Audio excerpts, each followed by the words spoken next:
एक बहुत बार पूछा जाने वाला सवाल यह है कि एक्सपोर्ट इंपोर्ट बिजनेस शुरू करने के लिए कितना इन्वेस्टमेंट होता है। ये एग्जैक्टली शुरू कैसे होता है, क्या सेटअप कॉस्ट लगती है, क्या आप भी ये जानना चाहते हो?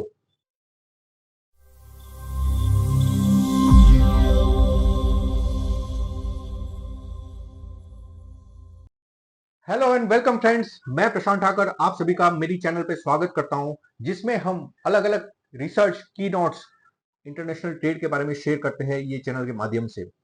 आज जो सबसे ज्यादा कॉमनली पूछा जाने वाला सवाल है कि अगर एक्सपोर्ट इंपोर्ट बिजनेस में इतनी अपॉर्चुनिटीज है तो कितने इन्वेस्टमेंट से ये बिजनेस शुरू होता है, एग्जैक्टली क्या क्या इसमें लगता है, क्या डॉक्यूमेंटेशन लगता है, एग्जैक्टली बिजनेस शुरू कैसे होता है। अगर आप भी ये जानने में इंटरेस्टेड हो तो बने रहिए मेरे साथ एंड तक ये वीडियोस में, जिसमें मैं आपको पूरी process export import business setup से लेके उसमें लगने वाले इन्वेस्टमेंट की पूरी माहिती दूंगा आज। दोस्तों, तो सबसे पहले आता है इसकी सेटअप कॉस्ट। एक नॉर्मल बिजनेस जो होता है उसको जो सेट करने का एक प्रोसीजर होता है, बिल्कुल वैसा का वैसा प्रोसेस एक्सपोर्ट बिजनेस में होता है। सबसे पहले आपको एक बिजनेस फॉर्मेशन करना होता है। बिजनेस फॉर्मेशन के जैसे अलग अलग प्रकार होते हैं, सोल प्रोप्राइटरशिप हुआ, पार्टनरशिप फर्म हुआ, या पार्टनरशिप लिमिटेड लायबिलिटी यानी एलएलपी हुआ, या आप प्राइवेट लिमिटेड कंपनी बना के एक अपना बिजनेस का सेटअप कर सकते हो। शुरुआती एडवाइजेबल ये है कि अगर आप एक नया स्टार्टअप हो, आप एक स्टूडेंट हो, या आप हाउसवाइफ हो और बड़े छोटे स्केल पे अगर आप ये बिजनेस शुरू करना चाहते हो तो एडवाइजेबल ये रहेगा कि आप प्रोप्राइटरशिप फर्म से शुरू करें।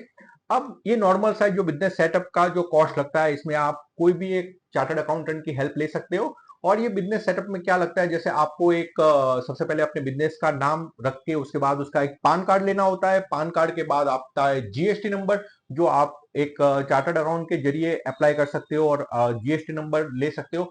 जीएसटी नंबर आने के बाद आपको आईईसी मतलब इंपोर्ट एक्सपोर्ट कोड लेने की जरूरत पड़ती है, जिसको हम एक्सपोर्ट का लाइसेंस सादी भाषा में बोलते हैं। ये आजकल बहुत ही आसान हो गया है क्योंकि गवर्नमेंट की जो पॉलिसी है वो बहुत ट्रांसपेरेंट है। बहुत सारी चीजें, मतलब ज्यादातर चीजें आज आप ऑनलाइन अप्लाई करके पा सकते हो। तो आईसी कोड लेना is just a online application. You can complete the entire process within a 5-10 minutes only. DGFT की जो वेबसाइट होती है वहां से आप आईसी कोड अप्लाई करके अपना अपनी फर्म को ऑफिशियली एक्सपोर्ट इंपोर्ट की फर्म बना सकते हो। डीजीएफटी की वेबसाइट मैंने अपनी स्क्रीन पे रख दी है, जिसको आप देख सकते हो, जहां से आप ये अप्लाई कर सकते हो। तो दो तरीके की कॉस्ट इसमें लगती है एक्सपोर्ट इंपोर्ट की फर्म शुरू करने में। जो शुरुआती कॉस्ट है वो एक बिजनेस सेटअप की कॉस्ट है। नॉर्मल आप अगर कोई भी बिजनेस शुरू करते हो तो इसमें जो नॉर्मल एक सेटअप लगता है वो ही लगता है। इसके बाद आईसी कोड लेने के बाद आपको आरसीएमसी यानी रजिस्टर कम मेंबरशिप सर्टिफिकेट आपको लेना होता है। और अगर आप फूड के बिजनेस में डील करना चाहते हो या फूड रिलेटेड अगर प्रोडक्ट में आप डील करना चाहते हो तो फसाई का सर्टिफिकेट आपको लगता है। ये होती है शुरुआती बिजनेस सेटअप की कॉस्ट, जो करीबन 5-15 हजार रुपए में सेट हो जाता है। ये कोई बड़ी सिग्निफिकेंट कॉस्ट नहीं होती है। अब जैसे दूसरा एक सबसे ज्यादा पूछा जाने वाला सवाल ये है कि क्या आपको ऑफिस की जरूरत है, क्या आपको स्टाफ की जरूरत है, आपको कोई बड़ा सेटअप की जरूरत है? नहीं, बिल्कुल भी नहीं। शुरुआत में जब तक आपको कोई अच्छा ऑर्डर क्लिक नहीं होता है तब तक आपको कोई ऑफिस सेटअप की जरूरत नहीं पड़ती। आप जीएसटी नंबर, ऑफिस सेटअप का जो प्राइमरीली पान कार्ड नंबर है, या आपका एक बिजनेस फॉर्मेशन है, ये सारी चीजें आप अपने घर के रेसिडेंशियल एड्रेस से अप्लाई करके ये सेटअप कर सकते हो। आपने बिजनेस सेटअप कर लिया, उसके बाद जो दूसरा सिग्निफिकेंट स्टेप होता है वो होता है आप अपने बारे में कुछ प्रोफाइल बनानी आपको जरूरत होती है। जैसे आपने ये पूरा बिजनेस सेटअप कर लिया, अब आप शुरू करना चाहोगे बायर को ढूंढना, क्योंकि बिजनेस सेटअप करने के बाद आपकी प्रोडक्ट फिक्स है। आप कौन सी प्रोडक्ट में डील करना चाहते हो ये मैं मान के चल रहा हूं कि आप यहां तक पहुंचे हो और उसके बाद फिर आप आगे बढ़ रहे हो। तो यहाँ पे जो कॉस्टिंग की बात आती है उसमें प्रोडक्ट सिलेक्शन कॉस्टिंग को कोई ज्यादा प्रभावित नहीं कर रहा है, तो हम ये पार्ट को स्किप कर रहे हैं। हम ऐसा मान के चल रहे हैं कि आपने अपनी प्रोडक्ट फिक्स कर ली है और उसके बाद आपका अगला जो स्टेप है वो बायर ढूंढना हो सकता है। तो सबसे पहले आपके पास एक अच्छी वेबसाइट होनी चाहिए अपने बिजनेस के बारे में जानकारी देने के लिए, क्योंकि कोई भी इंटरेस्टेड बायर होगा या कोई भी आपका प्रोस्पेक्ट होगा वो सबसे पहले आपके बारे में जानना शुरू करेगा, आपकी वेबसाइट से, जिसके बारे में आप अपने बारे में, अपने बिजनेस के बारे में, अपने प्रोडक्ट के बारे में, आपने अब तक क्या क्या अचीवमेंट किया हुआ है, सारी चीजें एक अच्छी सी डिसेंट वेबसाइट के जरिए आप ये सारी चीजें बता सकते हो। अब ये जो पूरी प्रोसीजर है उसमें वेबसाइट बनाने का जो खर्चा है वो 10,000 से लेके 50,000, 70,000, 80,000 तक का भी हो सकता है, क्योंकि वेबसाइट एक ऐसी चीज है जिसको आप अलग अलग तरीके से बना सकते हो। आप कितना उस ब्यूटिफिकेशन करना चाहते हो, आप कितना उसको यूजर फ्रेंडली बनाना चाहते हो, इस पे इसका खर्चा डिपेंड है। लेकिन अगर एवरेज सा खर्चा हम पकड़ के चले तो वेबसाइट 20 से 25,000 रुपए में बन जानी चाहिए।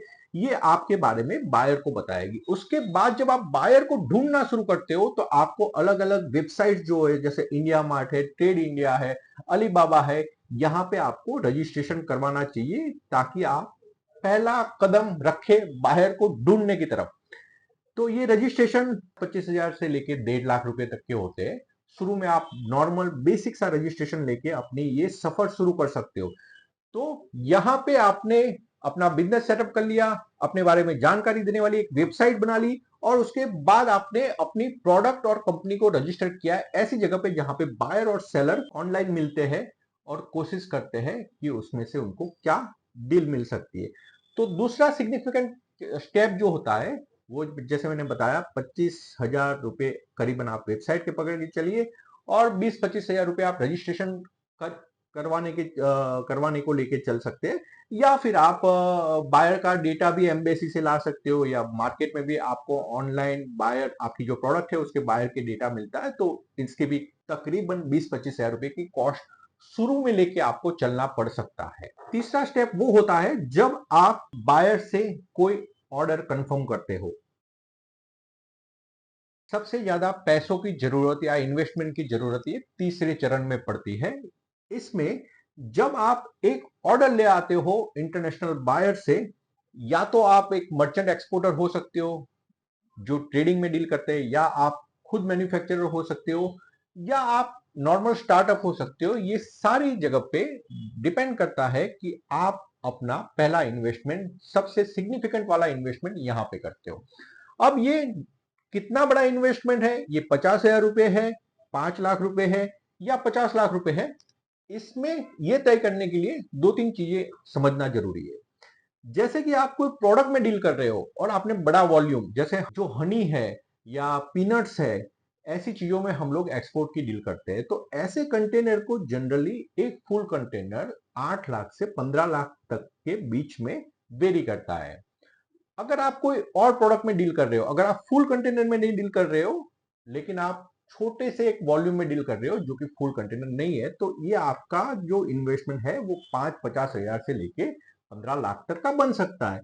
ये सीधा लिंक है आपकी प्रोडक्ट के साथ। आपकी प्रोडक्ट कितनी वैल्यूएबल है, कितनी वॉल्यूम में है, आपने ऑर्डर कितना बड़ा मिला है, और सबसे इंपॉर्टेंट आपने नेगोशिएट क्या किया है। शुरुआती दिनों में, जैसे बहुत सारे यूट्यूबर से कहते हैं कि आपको एडवांस पेमेंट मिल जाएगा, भूल जाइए, एडवांस पेमेंट शुरू में नहीं मिलेगा, क्योंकि आप जब भी नेगोशिएट करना शुरू करोगे, ज्यादातर सामने वाले को यह पता चल ही जाता है कि आप एक नए एक्सपोर्टर हो। उस केस में ज्यादा आपके पास स्कोप नहीं रहता नेगोशिएट करने का, तो टर्म्स सारी आपकी फेवर में नहीं हो सकती। बट अगर आपके पास कोई यूनिक प्रोडक्ट है जिसकी डिमांड बहुत अच्छी है, या आपके पास कोई ऐसी मोनोपोलाइज प्रोडक्ट है जो आप ही बना सकते हो, या कोई ऐसी स्पेशलिटी वाली प्रोडक्ट, तब आपके नेगोशिएशन में फेवर हो सकती है, और उस केस में शायद आप ज्यादा एडवांस ले सकते हो। और बहुत सारे केसेस में ऐसा भी होता है कि आप 100% एडवांस ले सको। अगर जितना एडवांस आपके पास ज्यादा आता है उतना इन्वेस्टमेंट कम लगता है। तो यहां पे अगर आपके पास एडवांस 50% आया हुआ है, तो बाकी जो 50% है जो आपको एग्जीक्यूशन के लिए देने हैं, एक टाइम के लिए आपको इतनी इन्वेस्टमेंट करने की जरूरत पड़ सकती है। ये लिंक होता है आपकी प्रोडक्ट, ऑर्डर और आपके नेगोशिएशन पे। सो हमने यहां पे पूरी प्रोसेस को 3 हिस्सों में बांटा। मैं एक बार दोबारा समराइज कर लेता हूं। पूरे वीडियोस में मैंने जो आपको इन्फॉर्मेशन दी है कि पहली जो कॉस्ट होती है वो होती है बिजनेस सेटअप कॉस्ट, जो एक नॉर्मल सी कॉस्टिंग होती है। उसके बाद आती है मार्केटिंग की कॉस्ट, जिसमें आप अपने बारे में कुछ इंफॉर्मेशन लेते हो और सामने आप बायर ढूंढने की कोशिश करते हो। ये जो भी कॉस्टिंग मैंने बताई है वो शुरुआती कॉस्ट है।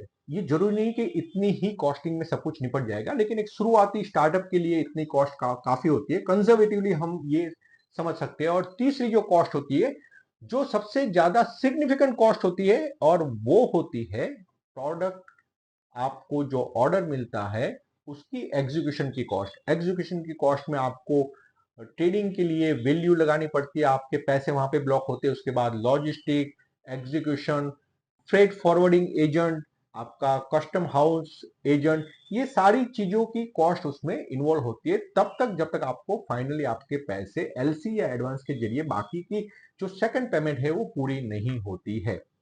इसमें भी इंटरनेशनली भी कई बार बायर आपसे क्रेडिट मांगता है, अगर वो क्रेडिट 5-15 दिन महीने की है तो उतने टाइम तक आपका पैसा ब्लॉक रहता है।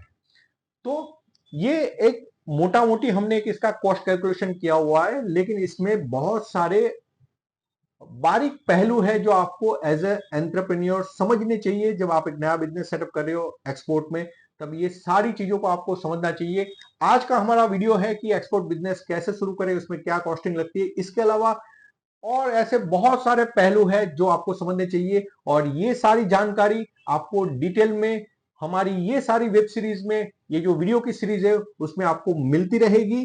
और ये सारी जानकारी के लिए अगर आपको ये वीडियो पसंद आता है, आप जरूर सब्सक्राइब करें, लाइक करें, अपनी कमेंट, अपने क्वेश्चन आप कमेंट के जरिए हमें बता सकते हैं। और जुड़े रहिए ऐसी ही एक्सपोर्ट इंपोर्ट की इंफॉर्मेशन के लिए मेरे यानी प्रशांत ठाकर के साथ मेरी इस चैनल पे। मिलता हूं आपको अगले वीडियो पे। Thank you.